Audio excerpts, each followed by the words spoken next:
Greetings, I'm Felicity, and I've reached the age of 37. Allow me to recount an intriguing experience and how I swiftly handled it, as I'm not one to be deceived, contrary to many tales I've encountered. Surprisingly, I had a good relationship with my mother-in-law before everything unraveled. Our bond was smooth, filled with warmth, perfection, and mutual respect. My husband, Frank, was the love of my life, my partner in crime, and my best friend. From my perspective, everything seemed picture perfect. This isn't a delusion or oversight on my part.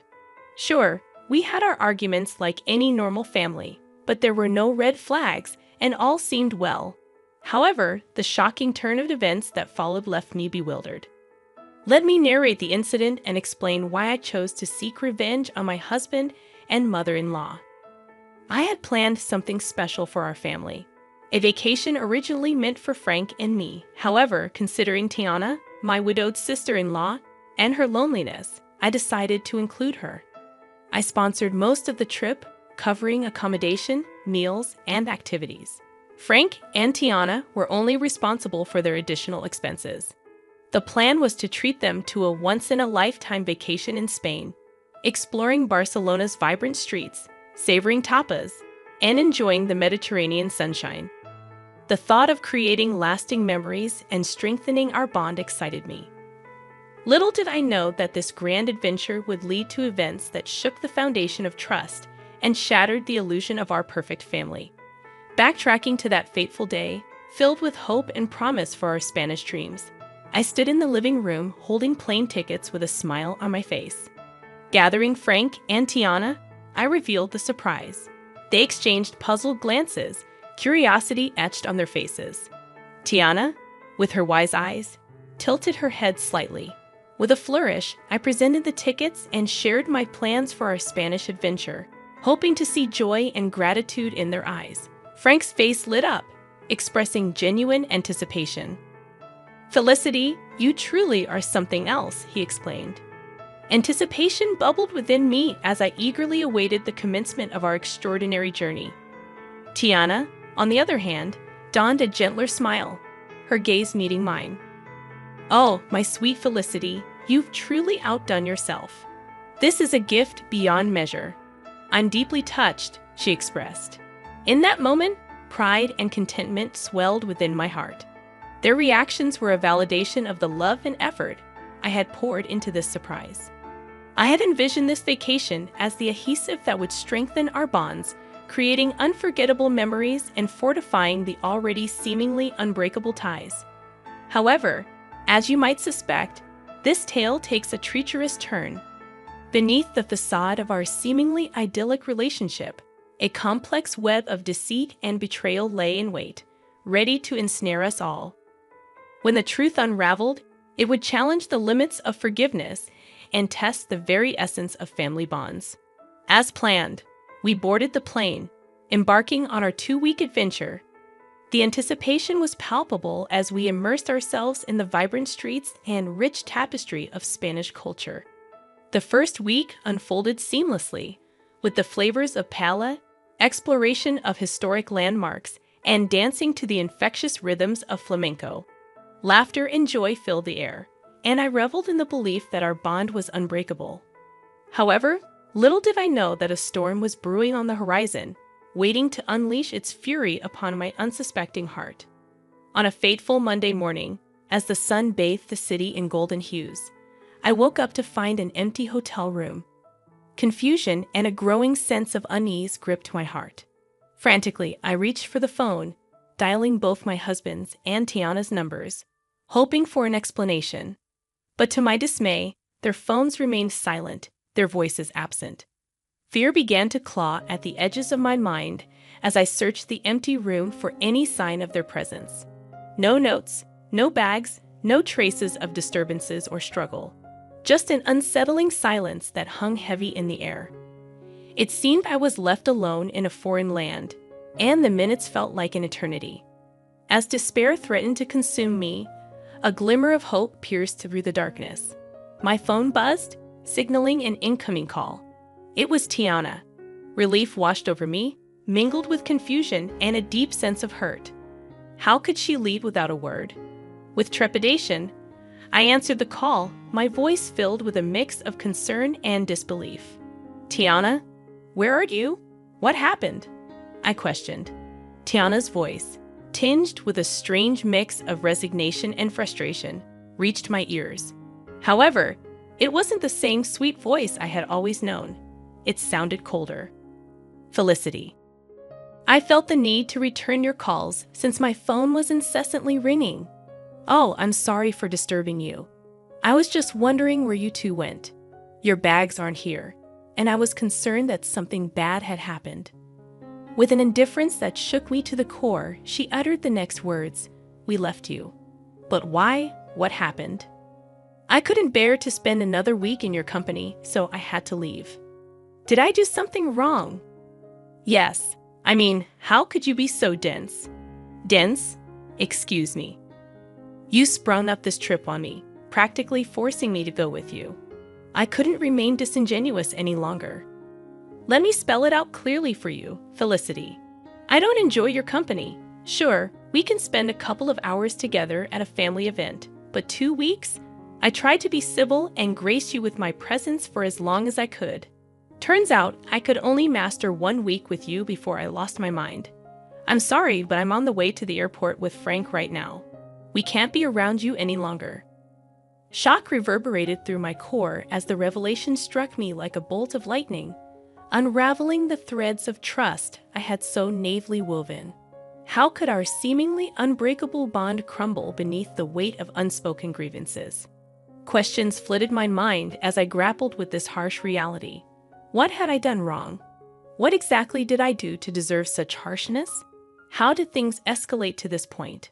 Was there no chance for reconciliation? Confusion and heartache intertwined within me, the pain of betrayal seeping deep into my soul. I didn't know you felt this way, Tiana, honestly. And you had no reason to. I always led you to assume that things were fine and dandy between us. Why not bring that up? Why not sit me down so that we could hash out whatever problem there was between us? Because if I'm being honest, I still don't know what I've done to wrong you. That's the thing. I just can't put my finger on it, but you just irk me. What? That's the most childish thing I've ever heard. You can't stand me just because of some inexplicable irk? Grow up, Tiana. I thought I offended you or something, but I didn't do anything wrong, right? Not necessarily, but it doesn't matter. What matters is how I feel about you, and I feel that you're annoying, and I just can't stand being around you. If that's the case, then why did you say yes to coming with us on this trip? Because it was a free trip to Spain. No one is going to turn down that opportunity. But as the days went by, I grew more and more tired of your antics. What antics, Tiana? What did I do that was so bad that you decided to leave me all alone in a foreign country? She failed to answer, and I grew more impatient with this impromptu disdain coming out of nowhere. I was shocked, hurt, confused, and angry. But most of all, I was just sad. I had to inquire about my beloved husband and what he had to say in all of this. Let me speak to Frank, casually and easily. Tiana passed the phone on to Frank. Assuming someone, likely Frank, was eavesdropping on the entire conversation, he responded with the same indifference and coldness as his mother. Hello. Really, Frank? You decided to leave me too. I didn't leave you because I don't like you. I left because my mom needed me to take her home. So you knew about all of this? How long have you known about your mother's apparent hatred towards me? For some time now. I was hoping this trip would bring her closer to you, but I was wrong. Okay, but what I'm failing to understand is why none of you approached me about this. We're all adults, meaning if there's an issue, we solve it. It's not like we haven't had arguments in the past. We sat down and solved those arguments. What's different about this time? Frank failed to answer, mirroring his mother's earlier silence. The only thing I can safely conclude about this entire stupid debacle is that your mother hates me for a silly reason, which she knows isn't valid. Maybe she's jealous of me or something. Maybe I have something she can't have, and she knows she can't speak up about it without sounding foolish. So she's beating around the bush. Am I correct in assuming that? Their resounding silence affirmed my assumption. Well, I can say that I'm honestly shocked. I didn't know that you two felt this way about me. I hope you have a safe flight back home. I cut the call, pacing around the hotel room, still trying to understand the issue. As I contemplated whether I deserved this treatment, I realized that 47 years on this planet had taught me that sometimes people hate for no apparent reason, driven by jealousy or bitterness. It's not uncommon, but the last people I expected this behavior from were my own family. After sobbing for some time, I had an epiphany, taking me back to the moment when I decided to take control of my destiny and seek vengeance against those who wronged me without cause. It was a pivotal moment that would forever change the course of my life. Wiping away my tears, a newfound determination welled up within me. I refused to waste any more precious emotions on their actions. It was time to show them they couldn't trample over my heart and get away with it. With trembling fingers, I dialed my childhood friend Arlo's number, knowing I could trust him with my darkest secrets. After pouring out my heart and explaining the painful betrayal, I cautiously asked if he could assist me in my quest for justice. Arlo, always the loyal and mischievous friend, listened intently, his voice filled with a mix of concern and excitement, reassuring me that he had my back. Felicity, my dear friend, you're a force to be reckoned with, and you know you can count on me for anything and everything. So, what are you planning on doing? Well, Arlo, you know how your construction company always has excess sawdust. Yes, it can be quite a hassle to get rid of sometimes. I believe I've found the perfect use for it. His curiosity piqued. I unraveled my plan like a carefully crafted script, detailing how we would execute the ultimate act of retaliation. Bags of sawdust would be delivered to Tiana's house, infiltrating every corner and crevice, leaving an indelible mark of chaos and betrayal. Arlo couldn't help but smile at the brilliance of my idea, a subtle yet impactful reminder to Tiana of the stress she had unleashed upon my life. Armed with Arlo's expertise and my newfound determination, we set our plan into motion. The question arose, how would we get inside the house before they returned? You need to get the spare key hidden under the potted plant on the patio. Then you'll be in. Wow, you thought of everything, huh? I'm not one to be played with. I think I'm a reasonable woman, but if they want to go lower and act childish, then I'll go even lower. Atta girl. As the hours passed, anticipation swirled within me. Arlo assured me that the mission was complete, and soon, I would witness the fallout of our carefully orchestrated chaos.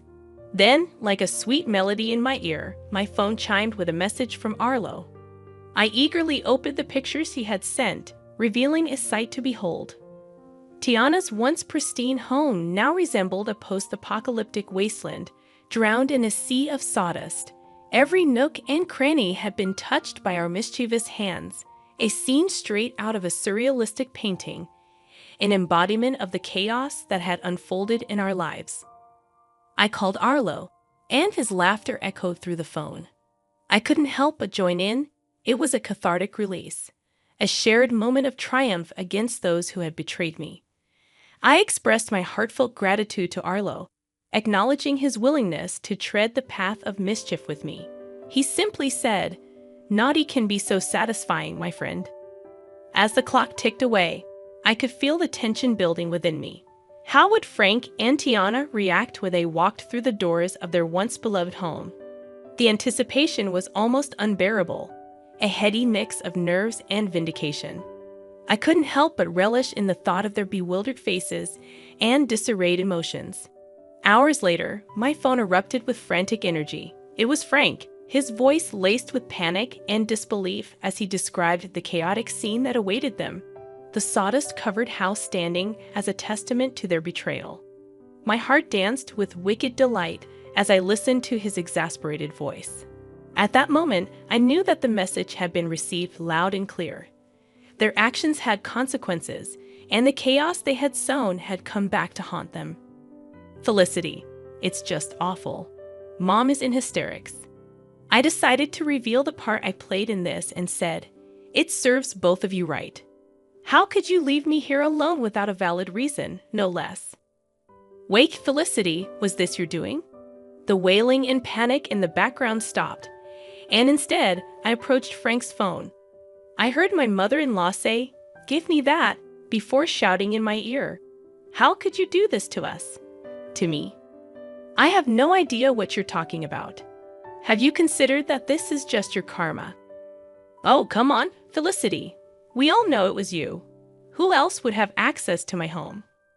It's very easy to break into someone's home nowadays, Tiana, especially if you don't have any security cameras installed, which, by the way, you should seriously consider doing to prevent things like this from happening again. Honestly, Felicity, how can you do this to us? When are we supposed to sleep? This sawdust is making my lungs ache. Oh, that's right. You probably forgot to get the keys to my house, huh? Well, that's a shame. I'm guessing you two are going to have to stay in yet another hotel. But for how long? Until I decide to come back from my vacation, I guess. I mean, I paid for 2 weeks after all, and who knows, I might feel greedy and decide to extend my stay. Frank then took the phone from Tiana, and she began to bawl once again, mourning her ruined furniture. Felicity, this was foul. How could you do this? I don't know why you're assuming that I had anything to do with this. I mean, how could I? I'm currently relaxing in the hotel jacuzzi. How could I have done this? I held back my laughter as the two of them were clearly confused as to what had happened, even though they suspected I had something to do with it, which I obviously did. But they didn't have any solid proof, so I basked in all the glory of knowing that they were frustrated but had nowhere to direct their anger. As I bid Frank farewell on the phone, a sense of contentment washed over me. I had taken control of my narrative, leaving them to grapple with the consequences of their actions. I know what I did was quite foul and even quite dangerous considering how old Tiana is. I mean, spending even a night in that house could lead to serious health consequences. But I knew that they wouldn't dare to dream of staying there. It was too sabotaged to be habitable. They just had to rely on staying in a hotel for a little bit longer because I didn't want my money to go to waste. I stayed that extra week in Spain, enjoying the culture as I intended, while my husband and my mother-in-law were undoubtedly worried, trying to find a cleaning company that would take on such a daunting task.